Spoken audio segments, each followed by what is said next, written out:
Satori's priest tip of the day. Does that seem unfair to you? Well, you can eat ass!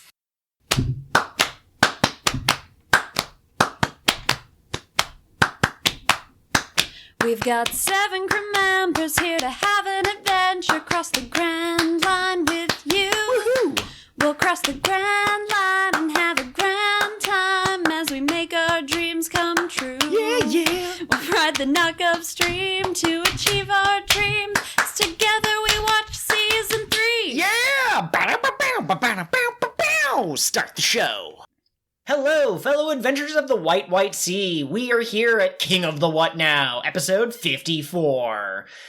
We are a podcast that discusses anime, what kind of anime? Pirate anime. Sometimes manga pirates. Yeah, there we go. I'm your host, Joel. I am a longtime fan of the series, and I am the 3rd member of a singing bird quartet.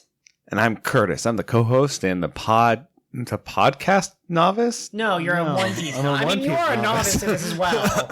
We're all podcast novices. Yes. And I also am in charge of the iron ordeal, and we're just pumping iron. That's if they had just gone through that one, they could have just worked out and gotten really buff. Yeah, you have to be able to be this swole before you can go face God. And I'm Ghost. I'm the cat of the podcast. What? You got halfway through the sentence before you lost your mind. Did you notice the words were backwards, though? That's why I lost my mind. No. Oh, yeah, I said I'm Ghost. I'm the cat of the podcast. Anyway, meow. And I am God's priest of silly voices. Oh! Wonderful.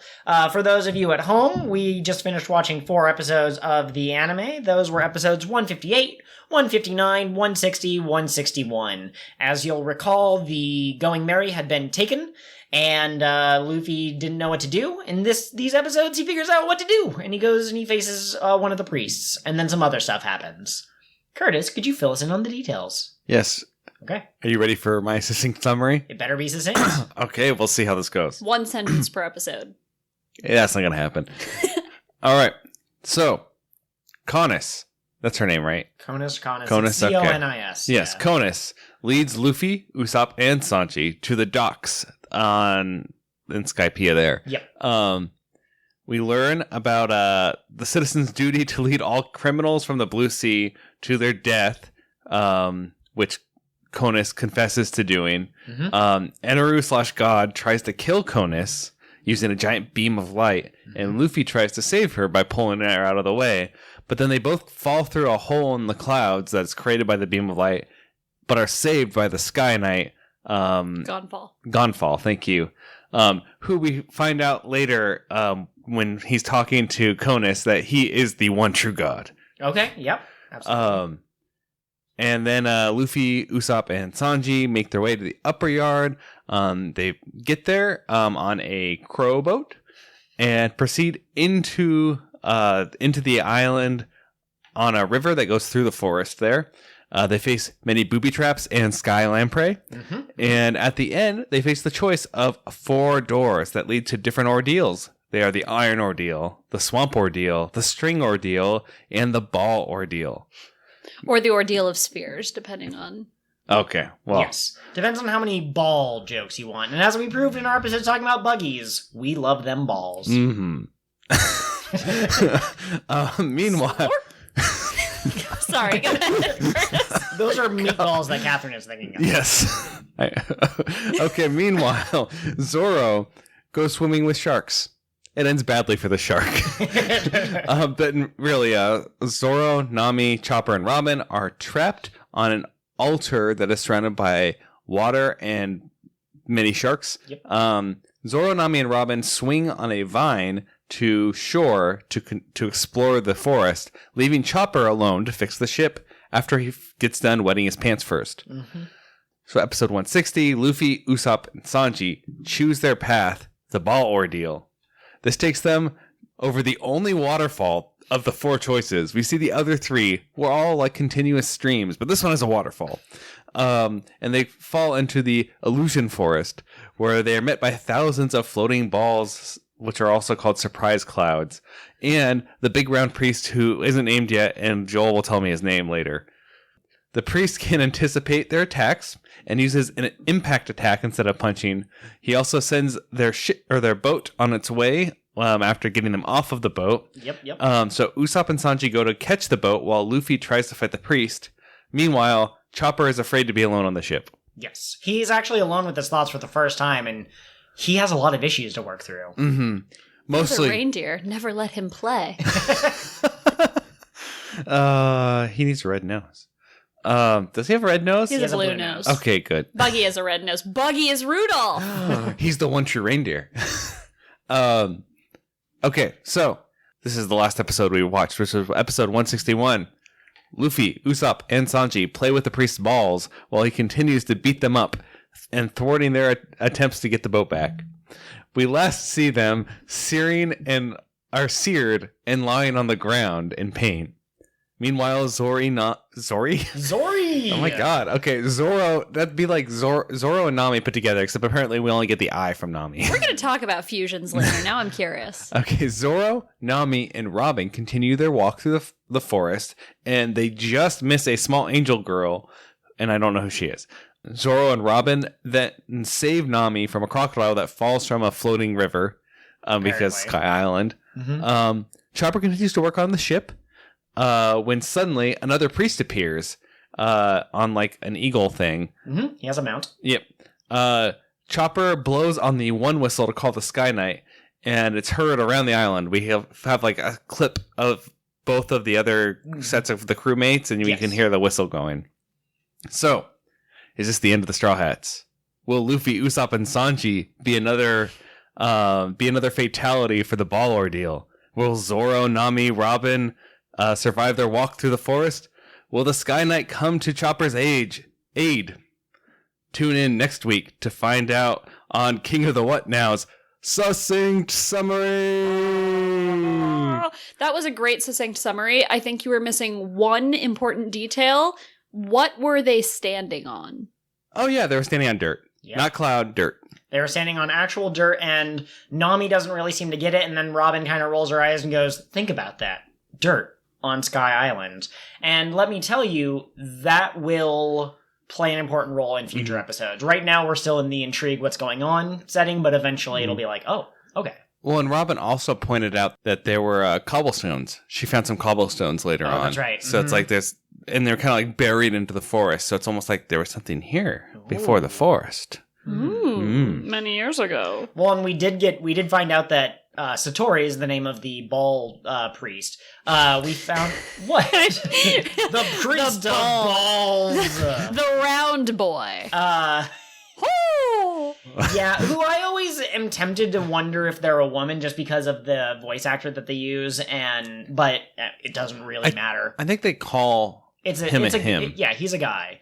But it's just every once in a while, it's one of those characters where like my brain goes, do they ever touch upon that specifically? I don't know. Anyways, their ordeal is in the illusionary forest, so maybe they're actually in the middle of like a city, and they never actually got up to the sky. And then when they beat the ball priest, the sphere priest, everything will return back to normal, and we'll just discover that they're in like a shopping mall or something.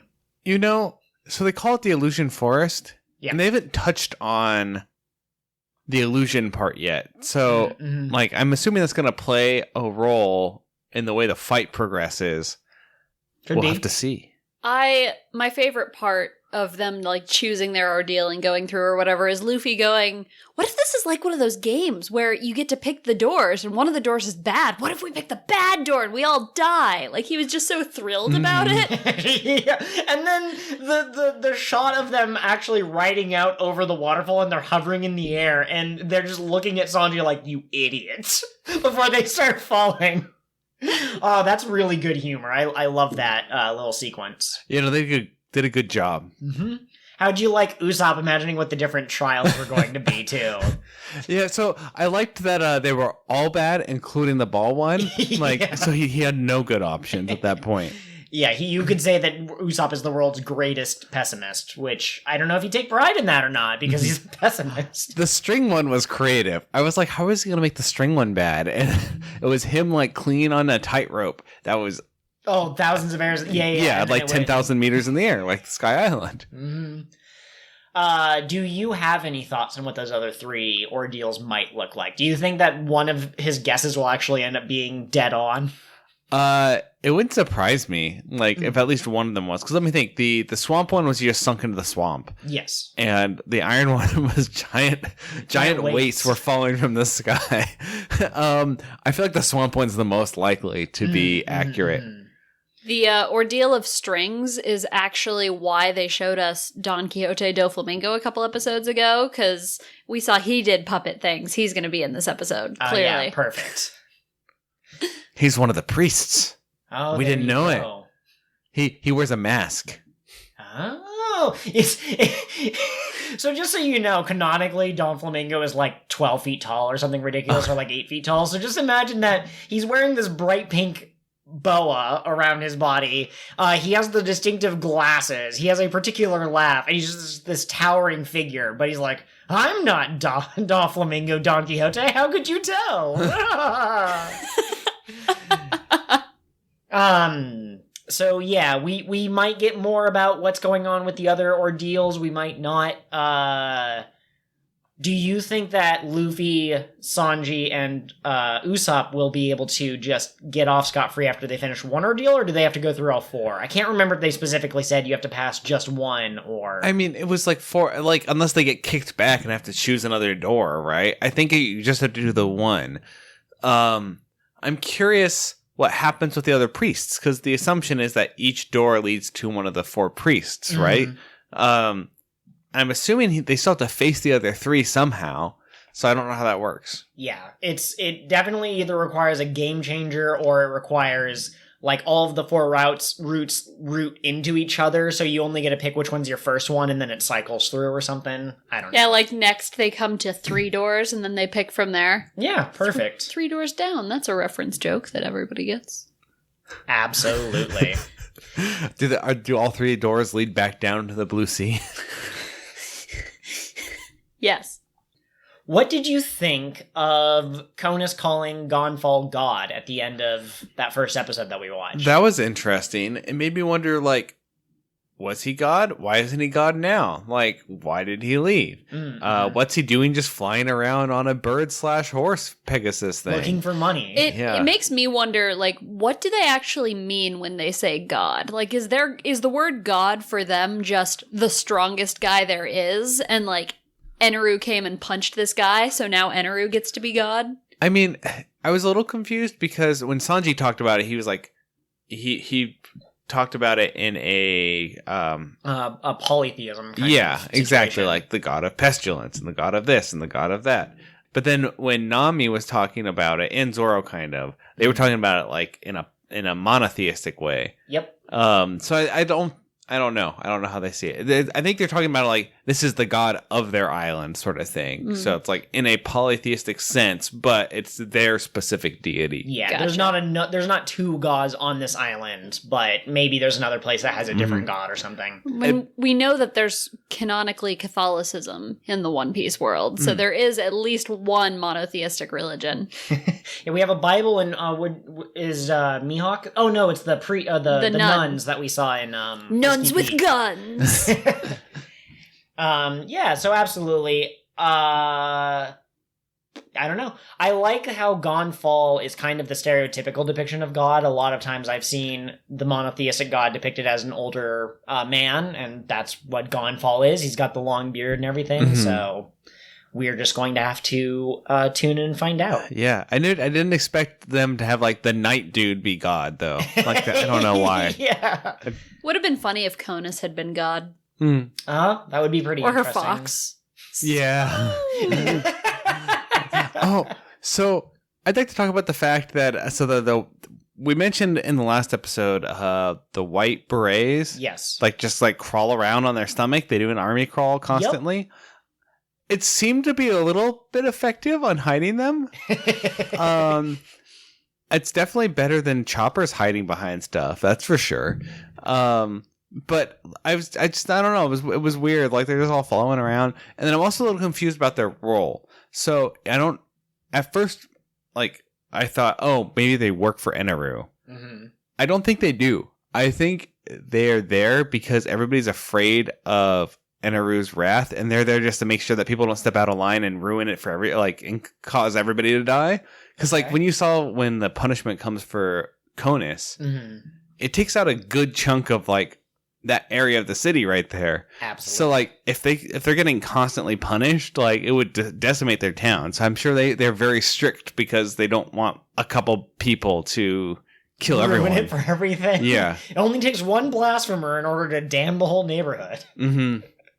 I really like that. Maybe we'll get more on them. Maybe we won't. They got left behind in the town, and as far as we can tell, it seems like a lot of the action is happening in the forest. So maybe we loop back to the city. Maybe the people of the city come to the forest, or maybe this is the last we're going to see of Conus and Papagaya. I don't remember his name off the top of my head. And the White Berets. But I like your observations. I like that you are thinking in a more higher level way than just, they're guys who wear berets, so they're called White Berets. I'm on a different plane, man. But are you army crawling across that plane? I could be. See, I was going to ask him if he was going to take the plane to the Sky Island. Oh, no. You have to fly in a chicken boat. Oh, yeah, absolutely. That makes perfect sense. Curtis, I'm curious what you think of Satori, the ball priest, his fighting style. He seems to have some sort of weird movement prediction thing going on. Yeah. So Joel has talked to me a lot about One Piece.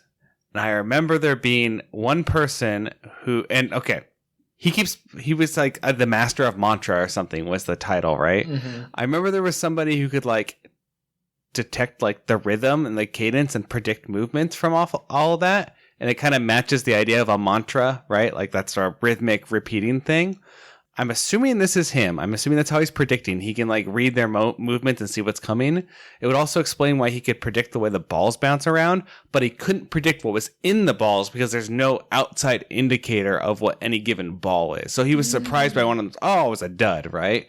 He doesn't know what they do, but he can see where they're gonna go. Yeah, exactly. Well, and I wonder if if there's 1,000 of these surprise balls in the forest, I wonder if he knows that 600 of them are explosions and 100 of them are duds. So he knows generally there's a pretty good chance it's going to be something bad, but he has no way of knowing. Do you think he made the surprise balls, by the way, or did Eneru make those and go test people with my balls? Yeah, I'm not sure. I don't get that. Also, I don't understand his impact thing. I don't get how that works. He said it's not a hit. It hurts you from the inside. It all will be explained. Okay. It's one of my favorite fight styles in One Piece. Yeah, so for those who didn't watch the episode, like Curtis said, it's not a punch. Satori holds out his hand, and he doesn't even touch them. It gets within a foot of them, and there's a sound that the anime plays. I don't know if the manga had the noise bubbles or whatever, but it hurts. It's effective on Luffy, which is incredibly insane, and as far as we can tell, it's impossible to get a hit off of Satori because of this mantra ability. And we even saw Luffy, he was able to predict my punch the last 2 times. So this time, I'm going to pretend like I'm throwing a punch with that. I'm going to spin my body and do a kick. He did something like that against Crocodile. But even that was unable to fool Satori. He wasn't able to trick him in that way. So we're just going to have to see. Yeah, how do you beat somebody who can predict all of your moves? It has weird psychic blasts. By the way, since Curtis does not have a theory on what the impact attack is, I'm just going to call them psychic attacks, whether or not that is accurate. But are there Sixth Sense people in One Piece confirmed? Yeah, I think so. What Joel is trying to say is don't at him. He knows what it is, but we're keeping it vague. Also, do you think the other priests have this impact attack? I would assume every priest has a different fighting style. Okay. That's my guess. So I'm guessing he's unique. Absolutely. We'll have to see. Maybe one of them fights with swords and one of them does impact kicks. One of them is a doctor and he has a special medicine. Once he consumes it, he can take on 7 different forms. Mm-hmm.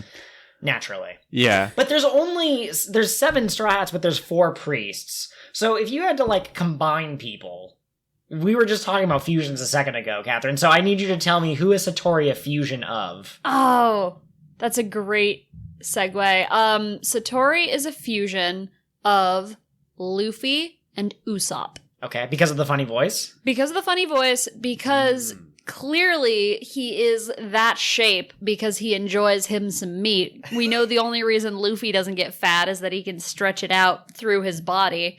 So yeah, I think he's Luffy and Usopp. They're the silliest on the crew. Okay, they would also be the ones who are the most, well, Usopp is the type to play games. I could see him having like 3 surprise boxes and being like, one of these is an explosion, the other 2 are empty, try to guess which one, or something like that. Oh my gosh, and it's Usopp, so all of them would be empty, but his opponent would get so like, oh, I don't know which one to choose, that they would psych themselves out. That is true. All right, Curtis, so you have the 5 remaining Straw Hats. You have Nami, Robin, Chopper, Zoro, and Sanji. Who do you combine for the next priest? Robin and Zoro. Okay. They just grow swords out of everything. And who are they fighting? Or who are they, I guess? Which priest are they? I don't remember all the priests. Iron, String, and Swamp. Marsh. Can't believe I forgot. They'll be iron, obviously. Okay, perfect. Because of all the steel. So then that leaves me with Sanji, Nami, and Chopper. I like the idea of Nami being on her own, because they're in Sky Island, where I assume clouds play a predominant, and she's the meteorologist. She's not officially, but she knows the weather pretty well, which means you get Sanji plus Chopper, shape-shifting cook Kiki guy. Let's see, I'm left with what? String Marsh and or Swamp. String? That is tough. I would give the Swamp to Sanji plus Chopper. Because I think if you could transform into different animal shapes and your opponent can't move very well in the swamp. And you gotta kick all those crocodiles so you can eat them. Yeah. By the way, we here at King of the What Now do not endorse eating crocodiles. They are friends.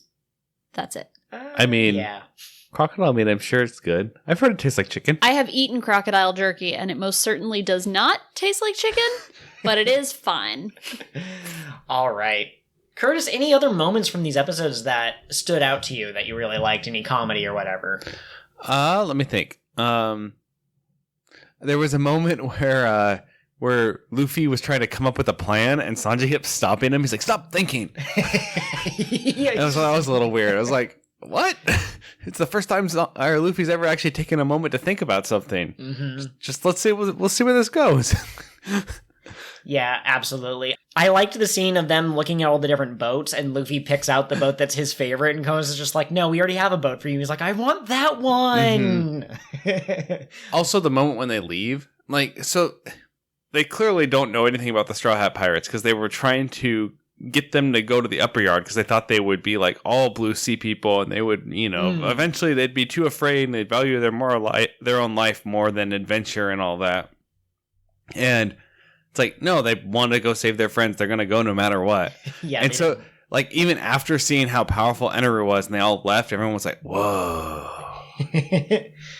Oh, and now that we've seen this this blast thing, we're just going to call it Eneru's Wrath for whatever, as a placeholder. How do you beat someone who can do something like that? Do you think you get, how do you think it works, and how do you think you can effectively counter it? I got 2 ideas. Okay. 1, mirrors. All right. Just bounce light back at it. Okay. So you think it's light? It could be light. Okay. 2, dial. I just came up with that one now. I think that's probably what's going to happen, is because a dial just takes something in and then shoots it back out. You just use the dial to absorb the beam, and then you point it at him and say, hey! Oh, and imagine if Chopper gets to be the one to fire it. He would finally be living up to what was foreshadowed on Drum Island when Luffy was like, is he going to fire a beam? Oh, that would be good. I liked where you were going with mirrors. Because imagine if, his blast is really strong because he's bouncing it off of all of these mirrors. And it's, stronger. Gathering momentum and inertia. So you just get close enough and he can't bounce it off his mirrors. You just punch him. Mm-hmm. I could also see it being a potential, some kind of a machine that creates it, maybe like a Wizard of Oz situation where it's like a normal guy or maybe even a weak guy who has built this thing that works really effectively. A lot of the movies have had people building these super special super weapons. So maybe the trick is you take out that piece of industry and then he can't fire it anymore, and then you just beat the crap out of the guy behind the machine, is another potential possibility in the back of my mind. You know, it could also be that he has a orbital ion cannon Okay. that is set up to shoot from space, and they just need to destroy it. Okay. So they need to go to Space Island. Oh, and destroy it. Okay, Even further up. Yeah, they Sky find Island. the sky knock up stream, and they ride that into the into like, you know, lower Earth orbit or lower wherever they are orbit, and then they just take out the satellite, which was a leftover. It's an ancient satellite from ancient times because One Piece is in the future. Could Luffy find a way to breathe in space, a la Batman? Wait, all of Batman. Batman can breathe in space. For those of you who don't know, instead of just saying Batman can breathe in space, there was a cartoon series where it was the Justice League, I think, and they went into space, and the Flash had like a suit that went all the way around his body, and I think Wonder Woman did too. Superman could breathe in space because he's Superman. Batman had like a helmet, but it was only like the mouthpiece, and it didn't fully cover his head. And so there's the meme that Batman can breathe in space because he's just prepared for all occasions. I like the idea that Luffy can just breathe in a crazy amount of air, and so he has enough oxygen stored up to last him a couple of hours in space because his lungs expand. An hour, wow. Yeah, I think that would be good. He'd also need that might be problematic because you would need a pressure suit too. So like the breathing thing, as long as you're there for a short period of time, I think you're okay. But if you're up there for a prolonged period of time, you need something to put pressure on the outside of your body. So that you don't, yeah. Yeah, you need to maintain pressure on your body. And with him expanding, that's just only going to exacerbate the issue of there not being any air density outside. He can keep himself together through the power of willpower and friendship. And so long rubberiness. Absolutely. Do you imagine he goes into space and he expands himself to super large proportions because like his body's naturally expanding and they have to like do a team attack to like bring him back down to Earth, and he deflates. He's like a rubber suit without anyone like in it, and he like can't actually move. And they have to like pick him up. I love that. Imagine, because this is One Piece, right? He just vores his whole crew, and he is their spacesuit that carries them into space. Oh, God. Always remember Vor. I got it, okay? Here's what we do. He stretches his head back down to where he can breathe. Sure. His body's up there, but he can't see what he's doing now. So Robin grows eyes on the rest of his body and stands near his head where he's breathing and says, all right, punch with your left hand. Now punch with your right hand. Now float forward.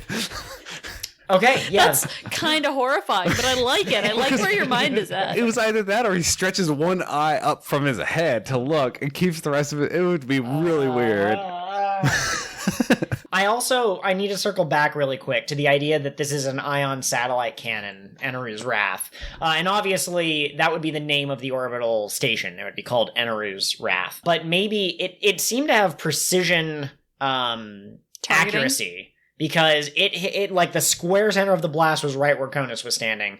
So maybe what you do is you make Eneru want to shoot you with his ion cannon, and then it's locked onto you, and then you just run at him, and then you grab him, and I mean, you die, but the blast also hits him, and maybe he's not immune to it, so. But then you also make sure you destroy the controls, because otherwise someone else can take control of Eneru's Wrath and become the new Eneru. But if the machine overloads, certain movies have the death machine go off like nonstop if it's destroyed. So imagine if the entire island was it's a hail of Eneru's Wrath and stuff. Like, you think the white berets would be able to help in that situation? Okay, so Eneru's Wrath, our orbital laser cannon, is that Eneru? Like, is Eneru an actual person, or is it just a laser cannon? What if it's an AI that controls the laser cannon? That's what I'm saying, like a rogue AI. Yeah. Who's decided it knows better than people. Well, because he's better than people. He's so much smarter than all the people down there. That would He explain is the God complex. Okay. Interesting. I have a question. Okay. And this applies even if it's not an orbital cannon. Yeah. So it's just a giant energy beam from somewhere. And we saw it punch through the cloud. Yes. Does that make it all the way down? Are there just like beams of light like hitting the water down below and people are like, what the hell was that? Maybe it dissipates as it spreads through the cloud. Maybe. It doesn't ever like camera zoom down to the East Blue and you see like, we are the green-haired pirate. Oh, and they get shot by the laser, right? I would assume that even though the blast is pretty big for fighting one-on-one, I think that compared to how big and vast the ocean is, I think the chances of someone actually being below Sky Island while it happens is relatively low. Yeah, well, because I guess people don't see Skyline like the clouds that much, right? Where it gets super dark. So, okay. Can I go backwards on something we touched upon very briefly? So Curtis mentioned this mysterious little girl who is running through the woods nearby Robin and Nami and Zoro. Sanji and Zoro would not be a good fusion because they'd be super aggro and into ladies, and that never ends well for anyone. Oh, I thought you were going to try to get your Kingdom Hearts reference in and call him Sora. Oh, there you go. No, Zoro. But there's this little girl. We found out earlier in the arc that nobody is allowed on God's Island unless they're there facing judgment. So what is she doing there? What if she's God? What if she's God? What if she's one of the priests? Which ordeal would she be? She'd be string. You think so? No. She'd be iron. In order for the greatest comedic effect of the juxtaposition. They'd be like, oh, you're so cute. And she'd pick up a giant iron thing and throw it at them. Like, oh my God. I like it. That is wonderful. I'm hoping that this little girl will lead them to somewhere, kind of like how I'm leading us to our ad segment. Joel, who's our sponsor today? So we've all talked at great length about our goats that we have around the house, and we love our snake overlords so much. But there's actually a third animal that is near and dear to us here at King of the What Now. You might be thinking we're about to talk about cats, considering the fact that we talk about our podcasts on Twitter and such. But actually, it's wolves. Wolves are one of nature's mightiest predators. They are extremely loyal, and they have sharp teeth. So clearly they make for the ideal protector of the household. But sometimes your wolves get a little hungry, so what you need is wolf bites. And now, Catherine, you actually got a chance to tour their facilities. What impressed you the most about the wolf bites? Well, I think the most impressive thing about this company is that they actually have wolves on staff. They are a part of the process every step of the way. This isn't a company dictating to wolves what they should aspire to be. This is a company by wolves for wolves. So what sort of roles do these wolves fill? All of them. You've got wolves in administration, you've got wolves in HR, which is difficult because their response is usually just to eat the offenders. But, I digress. I don't want to be accused of wolfism. That's prejudicing against wolves and not like a disease where you turn into a wolf, right? Because that'd be werewolfism. I mean, okay, I would love to have that disease, but we're getting off topic here. But yeah, they've just got wolves involved at every step of the process, from the highest CEO position to the lowest manufacturer. I've actually the email offer to, hey, we'd like to sponsor your podcast, actually came from a wolf, and I was looking at the name. I go, that doesn't really look like is that a Scandinavian name? Is it Russian? There's a lot of consonants like kind of smushed together, but it turns out no, his name is actually so. And he's lovely. We had lunch with him to discuss the sponsorship deal. Yes. So how did you ask him how he typed the email? Yeah, with his little wolf paws. Like, okay, so you might be thinking of a wolf like on all fours, but these are wolves that have learned how to like sit on their back legs and then use their massive wolf paws. They have to have specially designed computers, but they can do it. You've seen those DDR pads, correct? Yes. Imagine that, but it's a keyboard. Oh, okay. And he just kind of flops his paws around. Yeah, that's fun. Do they do it with music too, or is that no, Curtis? This is a professional environment. Okay. Grow up. On Casual Fridays, they are allowed to wear their Hawaiian shirts, though, and they play music on the thing. So, wolf bites. I don't know what music on the thing is supposed to mean, but So Wolf Bites is full of nutritious. It's delicious. Full of nutritious. It's full of nutrition.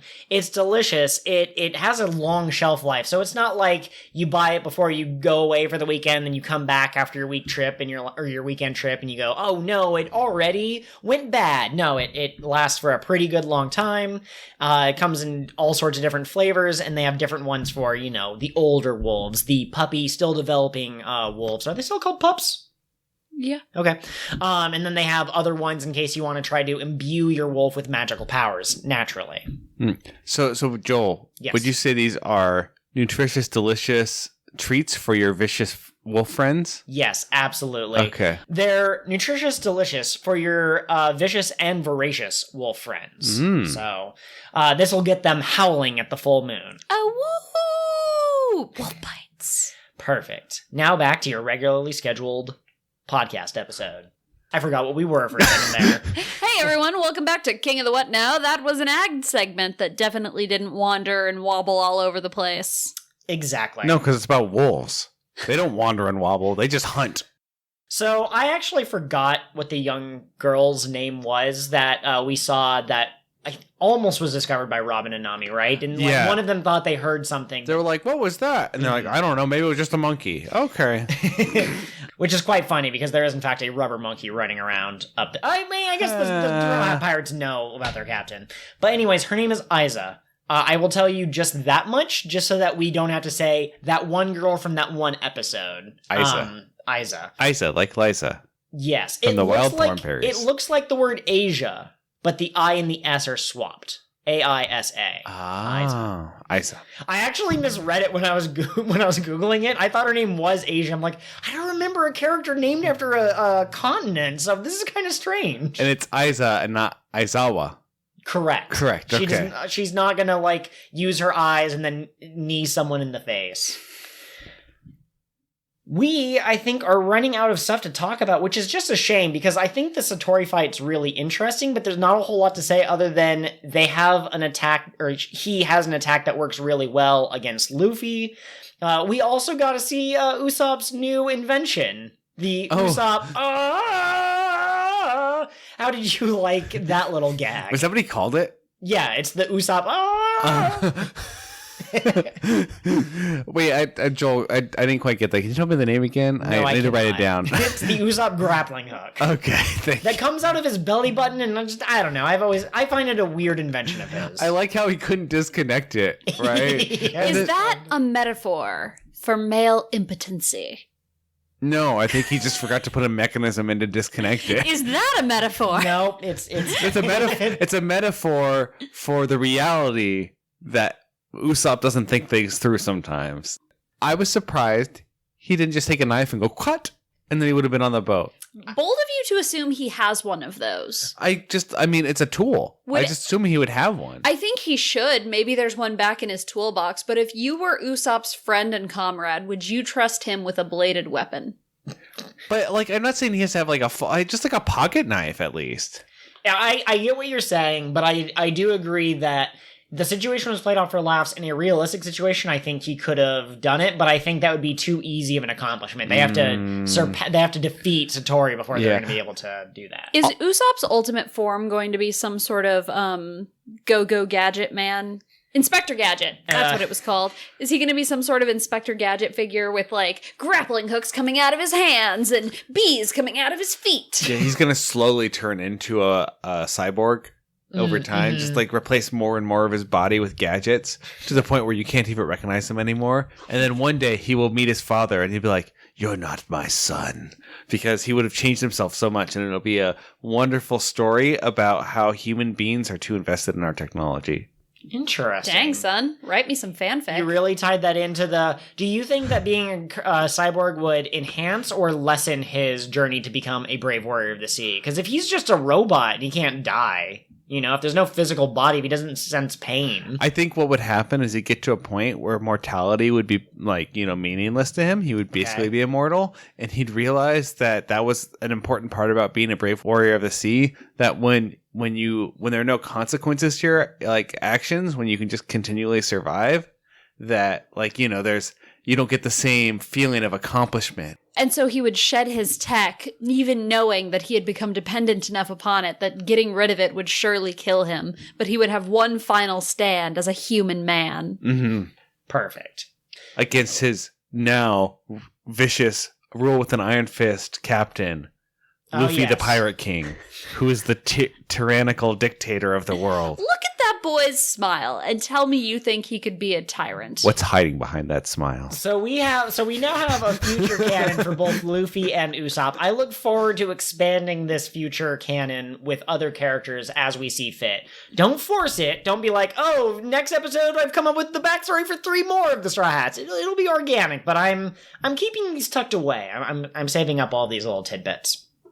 Let's go back to Satori once again. I have 2 important questions.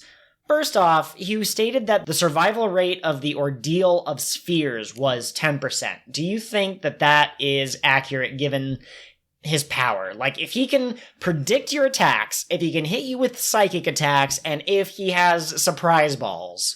I'm honestly surprised it's not lower. Okay. And it makes me wonder, one, how... I was under the impression you had to defeat him to get through the ordeal, like kill him. Yep. And I apparently, like, if anybody passed it, the fact that 10% passed it means that that's not true. Also, that must be something more past him. Mm-hmm. Like, he can't be the only ordeal because if 10% passed and got to Eneru, right? Like, obviously. I don't think it's implying that 10% have passed, just that 10% could, if that makes sense. Because I've gotten the impression so far that nobody has ever survived any of the ordeals. So here's my question. They say that if you beat one of the priests, you can go face Eneru, I think is how they stated it. Do you have to then fight Eneru? Because he has the orbital cannon. He has the wrath. So maybe he is the orbital cannon. Yeah, like maybe Satori has been defeated once or twice out of, 200 people, or however many would give you the 10%. Then they die to Eneru. Yeah. Oh, there you go. Well, and I was going to ask how that 10% is being calculated. Like, is it there are 1,000 balls and 10 of them have, or 100 of them have duds? And maybe you'll get lucky and encounter the duds? Or is it that you have a 10% likelihood of making it through to the end? I would say, like, it's 10% of the participants in this survive. Yeah, I would say, yeah, exactly. For every 100 people that go through, 10 are able to make it out. I agree with you, Curtis, though, that I don't know if those people have always beaten Satori in a one-on-one battle. I think they probably used, like, cunning, maybe a little bit of luck. Like, they were just about to cross over the, you win! And Satori was like, I'm gonna have to kick the ball! And then it turned out to be a dud. And we're like, oh no! Mm-hmm. Do you expect that the other trials will be higher or lower? Do you think they're all 10%? Oh, I think it'd be funny if they chose the one with the lowest survival rate. I think that'd be great. Like, especially because of the waterfall at the beginning and all that, I could see it being like, this was the toughest one. Yeah, it sounded the easiest, but it was actually the hardest. Like, actually, the swamp and iron are pretty easy. The iron's actually the easiest. That has like a 95% survival rate. I love it. The other question about Satori, and let's see if we can all get our creative answers here. What would you put in your surprise cloud balls if you were Satori? Catherine, I'll let you go first. Okay. My duds would just be confetti cake. Okay. Like the rainbow sprinkles, and maybe there's a cake actually as well. I'm not sure. I would probably put ravenous wolves in one of them because we've seen that like he can just put a really big snake in one, so why not? I would put an egg that when it came out, it would sit there for a minute and then it would hatch into something that would just devour you. Okay. So you draw them in with their curiosity, like, is that a freaking egg in the middle of this life and death battle? Yeah, right? Like the birds who were singing, and then they held out their wing to Usopp, and then they beat the crap out of him. Why didn't they give him a chance to sing at all? Yeah, I have no idea. Yeah. Probably from the runtime. They're like, guys, we have to get this episode moving along. It'd be great to hear him singing, but... Those birds are Joel. I think my duds would be they would be duds from a physical damage sort of sense, but they would be like psychological warfare. So it'd be like it would pop, and then a bunch of pieces of paper would come out like in a fortune cookie. Okay. But on the inside, instead of having a fortune, it would say stuff like your father never loved you, or okay. you will surely fail, or I don't know, just things like that. It would be like very, trying to bring him down a bit. Just some moral degrading type of. Yeah. Okay. You'll never make it out of here alive. I like the idea of potentially setting up some kind of an Usopp combo attack thing. So have like something flammable in some of them. That would be kind of the dud. And they're like, oh, I survived. But then other ones would just be like a torch. And so if they get hit by that one as a combo attack, it's just no good. Oh, I like that a lot. You could also... Yeah, I'm not sure. You could put like just a giant iron ball in it somehow, and just the weight like turn into a wrecking ball sort of situation. You put another surprise cloud inside the surprise cloud, and what it does is it just captures them, and then they're there for the next people who come through. Okay. You fall out, and you're like, oh my god, I've been in there so long. We're just a skeleton. What year is it? Okay, and... any predictions on how to defeat Satori? Like, what do you think is going to happen? They tried the we're going to gang up on him thing. Luffy tried punches. Yeah, this kind of goes back to my earlier question. How do you fight somebody who can predict your moves? I thought that... So, I don't know if he actually used Gatling on Satori or just to clear out the balls. I feel like on the balls, yeah. Okay, I feel like Gatling might be better because he's not, like, aiming his punches. They're just kind of, flying. Yeah. That might be able to get past his mantra ability, but I don't know. I think it'll be the mantra they have to get past. I don't think they're going to overcome the impact. I think impact there's not like a defense against it. It's just too powerful. Don't get hit. Yeah, exactly. That is the only defense is just dodging. A good offense. Yep. I'm sorry. Well, and a good offense, yes. Maybe they get Usopp to be stupid enough to distract him. Like Usopp's pretty good at doing stupid stuff, shouting and waving colorful things around. And then Luffy and Sanji do something while his attention is on Usopp. I really like that. I also, whenever I see a story about someone who can predict the future or whatever, my question is always... one, how far can they see into the future? Like, was Satori able to tell that Luffy was going to kick right before he kicked, or did he see it like a couple of seconds before? Because if so, you could probably set up some kind of a delay thing, set some kind of, like, bury a mine and lead him to it and it explodes, or like a projectile that goes up and then comes back down later. And then also... if you predict a move that you can't dodge, what's the point? So maybe they just get like a giant boulder and he's like, oh, there's a boulder coming, but like I don't have time to get out of the way and now it's going to hit me. So those are kind of in general the ways that I see defeating a technique like this, but the devil's always in the details. So a power system like this in Naruto would be different than a power system than in Hunter x Hunter, than in One Piece, than in... Hey Joel, I've got a joke for you. Go ahead. Most of the time, the devil's in the details, but in this show, the devil's in the fruit. Oh, perfect. Okay. Anyone else have anything else to say? No. Okay, in that case, that's been your final thought. Outro goes here.